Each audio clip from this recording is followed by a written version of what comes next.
Hi there, students. Imago, the Imago, or the Imago. I think personally I would prefer Imago. This is related to image. Okay, let's see. We actually use this word in two completely different ways. The Imago is the idealized concept that you have of somebody. Normally this imago is formed in childhood, and it is retained, or it continues into adult life. And this imago is the basis, or the imagos of people when you were a child, is the basis for psychological formation. It's the basis for the formation of your personality. So, for example, I'm sure you have an imago of your mother and your father when you were little, and you still imagine them to be that same person. It's almost impossible to move on from that image, as is the other way round. It's very difficult, or nigh on impossible, for parents to decide that well, my child is no longer this little baby that I looked after, but is actually a fully grown adult. And this is the idea of the imago. It's the image, the idealized image that you form of people in childhood, and then you normally use this as a basis for character formation as you grow up.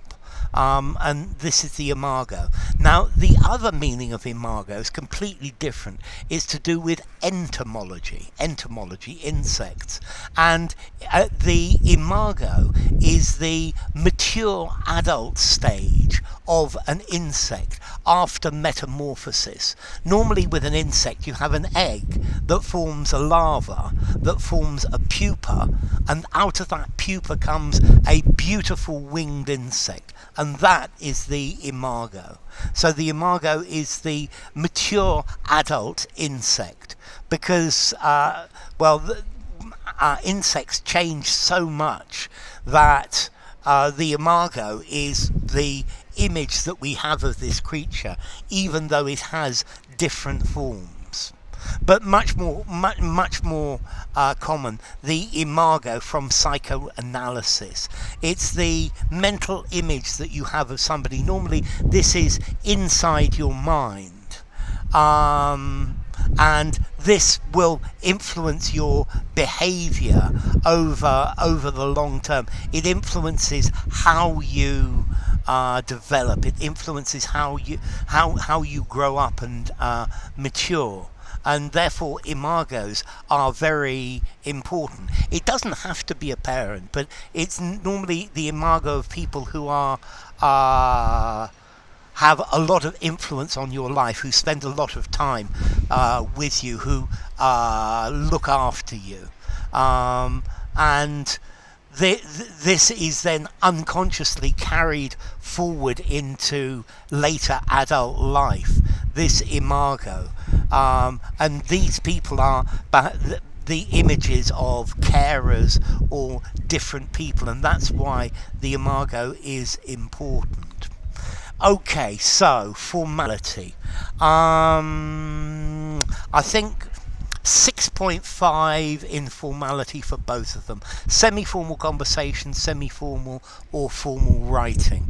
So yes, it's up there in the formality stakes. And this, I think, both of these meanings come from the Latin word imago, which itself comes from Proto-Italic imago. Talking about an image, an imitation, a likeness, a statue, a representation. So the imago, the image that you have of important people in your childhood that you carry through unconsciously and you use for role models in your adult life, and the mature version of an insect after it's gone through metamorphosis. So enough. If you enjoyed the video, give it a rating, subscribe to my channel, and I will see you soon. Bye for now. Imago.